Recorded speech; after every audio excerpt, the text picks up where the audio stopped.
ಆತ್ಮೀಯ H16 news ಅರ್ಥಾತ್ ಹೇ ಸಿದ್ದರಾಮಯ್ಯಗೆ ಸ್ವಾಗತ. ನಾನು ನಿಮ್ಮವ MI ಅಥವಾ ಮಲ್ಲಪ್ಪ ಜೋದವರಾತ್ ಮೇರೆ. ದಿನಗಳೆದಂತೆ ಸಮೀಪ ಬಂದಂಥ ದಿನ ಚುನಾವಣೆದ್ದು ಎರಡೂ ಕಡೆ ದಾವಣಗೆರೆ ಮತ್ತು ಅದೇ ಕಾಲಕ್ಕೆ ಬಾಗಲಕೋಟೆ ಜೋರದಾರ ಪ್ರಚಾರ ನಡೀತಾ ಇದ್ದಾರೆ. ಒಬ್ರಿಗೊಬ್ಬರು ಟೀಕೆ ಟಿಪ್ಪಣಿ. ಆಲ್ರೆಡಿ ನಮ್ಮ ಯತ್ನಾಳ್ರವರಂತೂ ಜಸ್ಟ್ ಗ್ರೀನ್ ಸಿಕ್ಕರೆ ಸಾಕಪ್ಪ ಅನ್ನುವಂಗೆ ತಮ್ಮ ಪ್ರಚಾರ ಸ್ಟಾರ್ಟ್ ಮಾಡಿಬಿಟ್ಟಿದ್ದಾರೆ.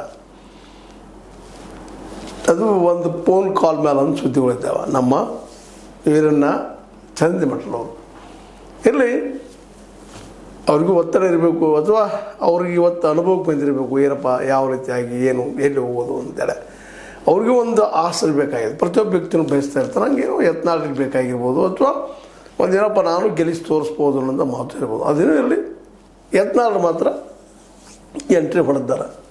ಅದ್ರ ಜೊತೆಗೆ ಸಿದ್ದರಾಮಯ್ಯರಂತೂ ಎರಡೂ ಕಡೆ ಈಗಂತೂ ದಾವಣಗೆರೆ ಸುತ್ತಾಗ್ತಾ ಇದ್ದಾರೆ, ಎಲ್ಲ ಕಡೆ ಸುತ್ತಾಕೆ. ಇದೇ ಕಾಲಕ್ಕೆ ವಿರೋಧ ಪಕ್ಷ ನಮ್ಮ BJP ಇದು ಟೀಕೆಗಳನ್ನು ಜೋರು ಮಾಡ್ತಾಯಿದ್ದೆ. ಕುಂಟೆತ್ತು ಜೋಡೆತ್ತುಗಳಲ್ಲವು ಎರಡು, ಅಂದರೆ DKC ಮತ್ತು ಇವರಿಂದ ಗೆಲ್ಲಲಿಕ್ಕೆ ಸಾಧ್ಯ ಇಲ್ಲ, ಸಾಲದ ರಾಮಯ್ಯ, ಏನು ಸಾಧ್ಯ ಅಂದರೆ ಎಲ್ಲ ಟೀಕೆಗಳು ಮಾಡ್ತಾ ಇದ್ದಾರೆ. ಅವರು ಅನ್ನೋದ್ರಲ್ಲಿ ಸತ್ಯನದ ಸಾಲ ಹೆಚ್ಚಾಗಿದೆ ಅನ್ನೋದು ಸತ್ಯದ. ಆದರೆ ಅಷ್ಟು ಸುಲಭವಾಗಿ ಬಗ್ಗು ಆಸಾಮಿ ಅಲ್ಲ ಸಿದ್ದರಾಮಯ್ಯ. ಇಂಥ ಅನೇಕ ಟೀಕೆಗಳನ್ನ ಎದುರಿಸಿದ್ದಾರೆ ಅವರು. ಇದು ಸಾಲದ ರಾಮಯ್ಯ ಅಂದಾಗ ನಾನೇನು ಸಾಲ ಮಾಡಿದ್ದೀನಿ, ಜನ ಸಲುವಾಗಿ ಮಾಡಿದ್ದೀನಿ, ಗ್ಯಾರಂಟಿಗಳಾಗಿ ಮಾಡಿದ್ದೀನಿ, ಜನರ ಆರ್ಥಿಕ ಅಭಿವೃದ್ಧಿಗೆ ಮಾಡ್ತಾಯಿದ್ದೀನಿ ಅಂತೇಳಿ ಕೇಳೋದ್ರ ಜೊತೆಗೆ ಮತ್ತು ತಿರುಗಿ ಮನ ಹೋಗಿದ್ದಾರೆ ಅವ್ರಿಗೆ. ಮೋದಿಯವ್ರು ಎದಕ್ಕೆ ಸಾಲ ಮಾಡಿದಾರೋ ಮಾರಾಯ ಹೇಳ್ರಿ. ಕಳೆದ ಸ್ವತಂತ್ರ ಸಿಕ್ಕಾಗಿಂದರೂ ಇವತ್ತಿಗೆ ಬಂದಂಥ ಯಾವುದೇ ಪ್ರಧಾನಿಯೂ ಮಾಡಲಾರದಷ್ಟು ಸಾಲವನ್ನು ಈ ದೇಶದ ಮೇಲೆ ಮೋದಿಯವರು ಹೇಳ್ಬಿಟ್ಟಿದಾರಲ್ರಿ. 218-20 ಲಕ್ಷ ಕೋಟಿ ರೂಪಾಯಿ ಸಾಲ.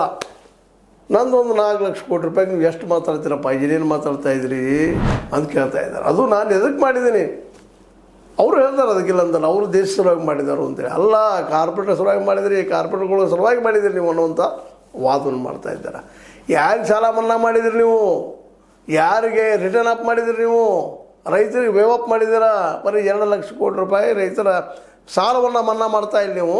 18-20 ಲಕ್ಷ ಕೋಟಿ ತನಕ ನೀವು ರಿಟರ್ನ್ ಅಪ್ ಮಾಡ್ತಾ ಇದ್ದೀರಿ. ಈ ಕಾರ್ಪೊರೇಟ್ಗಳನ್ನ ಪ್ರಶ್ನೆ ಮಾಡ್ತಾ ಇದ್ದಾರೆ. ಕೇವಲ ನೀವು ಶ್ರೀಮಂತರನ್ನು ಬೆಳೆಸುವ ಮೇಲ್ವರ್ಣೀಯ ನೀವು ಜಾತಿಗಳಿಗೆ ಮಾತ್ರ ಅನುಕೂಲ ಮಾಡಿಕೊಡುತ್ತಿರೋ ಜನ ಅಂತ ತೀವ್ರವಾಗಿ ಟೀಕೆ ಮಾಡ್ತಾ ಇದ್ದಾರೆ.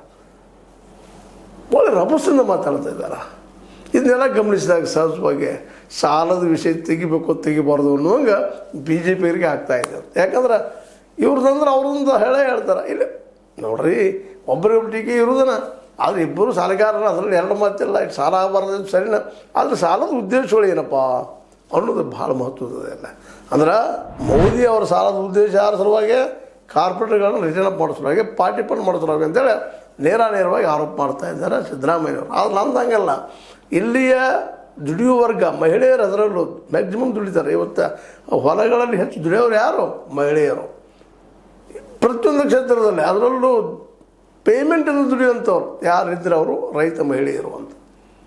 ಯಾಕಂದ್ರೆ ಅವ್ರು ಪೇಮೆಂಟ್ ಎಲ್ಲ ಮನೆ ಕೆಲಸ ಮಾಡೋದು, ಪುಕ್ಕಟ ಮಾಡೋದು, ಮನೆ ಕೆಲಸ, ಅಡುಗೆನೂ ಮಾಡೋದು, ಹೊಲದಾಗೂ ದುಡಿಯೋದು, ಮತ್ತೇನು ಮಾಡೋದು, ದುಡ್ಡು ಮಾತ್ರ ಕೈಗೆ ಬರೋದಿಲ್ಲ, ಎಲ್ಲ ಅವ್ರ ಗಂಡನಿಗೆ ಹೋಗ್ತಾ ಇರ್ತಾವೆ. ಅಂಥ ಮಳೆಗೆ ನಾವು ಇವತ್ತು ಫ್ರೀ ಬಸ್ ಮಾಡಿದ್ದೀವಿ. ಅವರಿಗೆ ಪ್ರತಿ ಕುಟುಂಬಕ್ಕೆ 2-2 ಸಾವಿರ ರೂಪಾಯಿ ಕೊಡ್ತಾ ಇದ್ದೀವಿ. ಸಾಲ ಎದ್ರ ಸಲುವಾಗಿ, ಇವ್ರ ಸಲುವಾಗಿ ರೀ. ಅದರಲ್ಲಿ ಎಲ್ಲರೂ ಬಂದಿದ್ದಾರೆ. ಇಲ್ಲಿ ದಲಿತರು ಬರ್ತಾರೆ, ಬಿದ್ದು ಜನಾಂಗ ಬರ್ತಾರೆ, OBC ಬರ್ತಾರೆ, ಯಾರು ಬರೋದಿಲ್ಲ ಅದರಲ್ಲೇ. ಎಲ್ಲರೂ ನಾವು ಕೊಡ್ತಾ ಇದ್ದೀವಿ. ನೀವು ಯಾರಿಗೆ ಕೊಟ್ಟಿದ್ದೀರಿ? ರೈತರಿಗೆ ಒಂದೇನೋ 4 ತಿಂಗಳಿಗೆ 2 ಸಾವಿರ ಕೊಟ್ಟು ವರ್ಷಕ್ಕೆ ಎಷ್ಟು ಕೊಡ್ತೀರಿ ಎಲ್ಲ ಕೂಡ ಅನ್ನೋಂಥ ಪ್ರಶ್ನೆ ಮಾಡ್ತಾಯಿದ್ದಾರೆ. ಅಂದ್ರೆ ನಾನು ಸಾಲ ಮಾಡಿದ ಸಹಿತ ಯಾರು ಸಾಲ ಮಾಡಿದ್ದೀನಪ್ಪ ಅಂದ್ರೆ ಈ ಗ್ಯಾರಂಟಿಗಳ ಸಲುವಾಗಿ ಮಾಡಿದ್ದೀನಿ, ಈ ಜನರ ಸಲುವಾಗಿ ಮಾಡಿದ್ದೀನಿ, ಬಿದ್ದ ಸಮುದಾಯ ಸಲುವಾಗಿ ಮಾಡಿದ್ದೀನಿ ಅನ್ನುವಂಥ ಮಾತನ್ನು ಹೇಳುವ ಜೊತೆಗೆ ಅಹಿಂದ ಓಟುಗಳನ್ನು ಸಂಗ್ರಹ ಮಾಡಿಕೊಡ್ತಾ ಇದ್ದಾರೆ. ಗಬ್ಬುಲಿಗೆ ಅಂತಾರಲ್ಲ ಹಂಗೆ ಮಾಡ್ತಾ ಇದ್ದಾರೆ.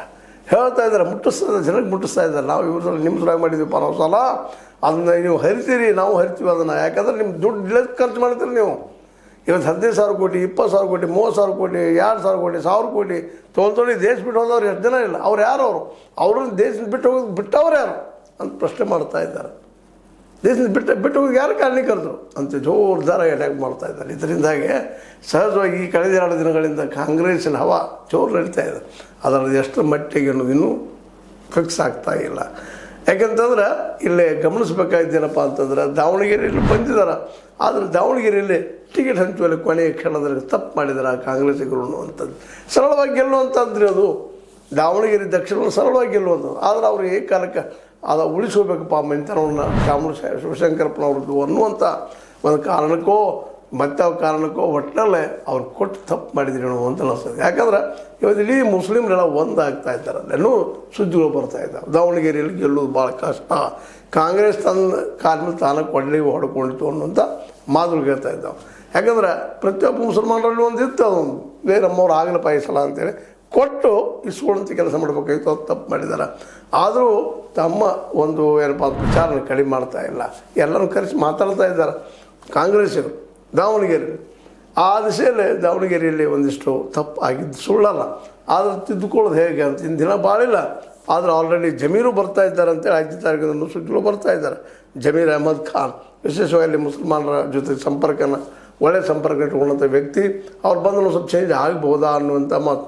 ಅವ್ರ ಜೊತೆಗೂ ಜಗಳ ನಮ್ಮ ಮಲ್ಲಿಕಾರ್ಜುನ ಅವರು ಗೆಳೆತನ ಕೇಳಿಸ್ಕೊಂಡಿದ್ದು ನಾವಿಲ್ಲಿ ಗಮನಿಸಬೇಕಾಗಿದೆ, ಪಾಯಿಂಟ್ಔಟ್ ಮಾಡ್ಕೋಬೇಕಾಗಿದೆ. ಯಾಕಂದ್ರೆ ಇವತ್ತಿನ ದಾವಣಗೆರೆಗೆ ಏನಾದರೂ ಸೋಲ ಆಗೋದಿತ್ತಂದ್ರೆ ಅದು ಕೇವಲ ಶಾಮನೂರು ಶಿವಶಂಕರಪ್ಪನವರ ಮನೆಯವರ ತಪ್ಪಿನಿಂದ ಅನ್ನೋದು ಅಲ್ಲಿ ಜನ ಆಡ್ಕೊಳ್ತಾ ಇದ್ದಾರೆ.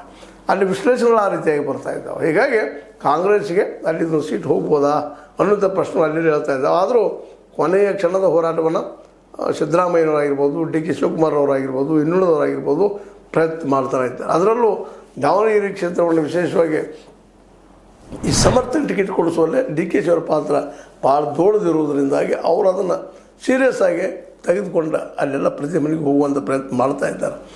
ಹಾಗಂತೇಳಿ ಸಿದ್ದರಾಮಯ್ಯ ದೂರು ಸರಿದಿಲ್ಲ, ಅಲ್ಲಿದ್ದಾರೆ, ಆದರೆ ಪ್ರಭಾವಿಯಾಗಿ ಆಗ್ತಾರಾ ಅನ್ನುವಂಥ ಪ್ರಶ್ನೆ ಅದೇನೂ ಇರಲಿ. ಈಗಿದ್ದಂಥದ್ದು ಏನಪ್ಪ ಅಂತಂದರೆ ಇದು ಹವಾದಿಂದಾಗಿ, ಅದರಲ್ಲೂ ಸಾಲದ ಬಗ್ಗೆ ಮಾತಾಡಿದ್ದು ನಮ್ಮ ಆರ್ ಅಶೋಕ್ ಅವರು ಒಂದು ದೊಡ್ಡ ಸುದ್ದಿಯಾಗಿ ಇವತ್ತು ಅದನ್ನು ತೆಗೆದುಕೊಂಡು ಇವತ್ತು ನಾನು ಅನ್ನದ ರಾಮಯ್ಯ, ನಾನು ಸಾಲದ ರಾಮಯ್ಯ ಅಲ್ಲ ಅನ್ನುವಂಥ ಮಾತನ್ನು ಪ್ರತಿಪಾದನೆ ಮಾಡ್ತಾಯಿದ್ದಾರೆ. ಸಾಲದ ರಾಮಯ್ಯ ಅಲ್ಲ, ಸಾಲದ ಮೋದಿ ಅವರಿಂದ ಇವ ಸಾಲದಾಗ ನಾವು ಮುಳುಗಿ ಹೋಗಿದ್ದೀವಿ ಅನ್ನುವಂಥ ಪ್ರಚಾರವನ್ನು ಭಾಳ ಅಬ್ಬರದಿಂದ ಮಾಡ್ತಾಯಿದ್ದಾರೆ. ಅದೇ ಕಾರಣಕ್ಕೆ ಮುಸ್ಲಿಂ ಮತದಾರರಲ್ಲಿ ಬೆನ್ನತ್ತಿ ಅವರಿಗೆ ರಿಕ್ವೆಸ್ಟ್ ಮಾಡಿಕೊಂಡ ತಪ್ಪಾಗಿದೆ, ಮುಂದೆ ಏನೋ ಮಾಡ್ತೀವಿ, ಏನೇನೋ ಆಶ್ವಾಸನೆ ಕೊಡ್ತಾ ಇದ್ದಾರೆ. ಅದರದ್ದು ಎಷ್ಟರ ಮಟ್ಟಿಗೆ ಯಶಸ್ವಿ ಆಗ್ತದೆ ಅನ್ನೋದನ್ನು ಈ ಸದ್ಯದಲ್ಲೇ ಹೇಳಿಕ್ಕೆ ಸಾಧ್ಯ ಇಲ್ಲ. ಯಾಕಂದ್ರೆ ಜನ, ಅಲ್ಲಿಯ ಜನ ನಮ್ಗೆ ಸಾಧ್ಯತ್ತು ಕೊಡಬೇಕಾಗಿತ್ತು ಅನ್ನೋದು ಒಂದೇ ಮಾತು ಮಾತಾಡ್ತಾ ಇದ್ದಾರಲ್ಲ, ಮತ್ತೊಂದಿಲ್ಲ. ಹೀಗಾಗಿ ಈ ದಾವಣಗೆರೆ ಕ್ಷೇತ್ರ ಒಂದಿಷ್ಟು ಈಗ ಎಲ್ಲರಿಗೂ ಚರ್ಚೆ ವಿಷಯ ಆಗೋ ಜೊತೆಗೆ ಇದು ಗೆಲ್ಲಲಿಕ್ಕೆ ಸಾಧ್ಯನಾ ಅನ್ನುವಂಥ ಪ್ರಶ್ನೆಯನ್ನು ಮೂಡಿಸ್ತಾ ಇದೆ. ಅದಕ್ಕಾಗಿ ಡಿ ಕೆ ಶಿ ಅವರು ಸಹಿತ ಇದು ಭಾಳ ಸೀರಿಯಸ್ ಆಗಿ ತೊಗೊಂಡು ಮಾಡಬೇಕಾಗಿದೆ. ಆದರೆ ಅದು ಎಷ್ಟರ ಮಟ್ಟಿಗೆ ಯಶಸ್ವಿ ಆಗ್ತೈತಿ ಅನ್ನೋದನ್ನು ಮುಂದಿನ ದಿನದಲ್ಲಿ ನೋಡಬೇಕಾಗಿದೆ. ಏನೋ ಇರಲಿ, ಎರಡೂ ಕಡೆಗಳಲ್ಲಿ ಮಾತ್ರ ಸಿದ್ದರಾಮಯ್ಯನವರು ಜಬರ್ದಸ್ತಾಗಿ ಓಡಾಡಿ ಪ್ರಸಾರ ಮಾಡ್ತಾ ಇದ್ದಾರೆ. ಅದರಲ್ಲೂ ಈ ಒಂದು ದಾವಣಗೆರೆಯನ್ನು ಸೀರಿಯಸ್ ಆಗಿ ಗೆಲ್ಲಲೇಬೇಕು ಅನ್ನೋಂಥ ನಿರ್ಧಾರ ಮಾಡಿದ್ರಿಂದಾಗಿ ಇದು ಎಷ್ಟು ಮಟ್ಟಿಗೆ ಯಶಸ್ವಿ ಆದೀತು ಅನ್ನೋದನ್ನು ನಾವು ಇನ್ನು ರಿಸಲ್ಟ್ ಬದಲಿಸೋ ಗೊತ್ತಾಗುವಂಥದ್ದು. ಅಲ್ಲಿ ಒಟ್ಟಿಗೆ ಹವಾ ಮಾತ್ರ ಈ ರೀತಿ ಅದ ಅಂತ ಹೇಳ್ತಾ, ಇದು ನಿಮ್ಮ ಲೈಕ್ ಆಗಿರ್ಬೋದು, ಲೈಕ್ ಮಾಡಿ, ಶೇರ್ ಮಾಡಿ, ಕಮೆಂಟ್ ಮಾಡಿ, ಜೊತೆ ಸಬ್ಸ್ಕ್ರೈಬ್ ನಿಲ್ಲಿಸ್ಕೊಂಡು 16 ನ್ಯೂಸ್ ಅರ್ಥ ಸತ್ಯದ ಕೈಗಳಲ್ಲಿ ವಂದನೆಗಳು.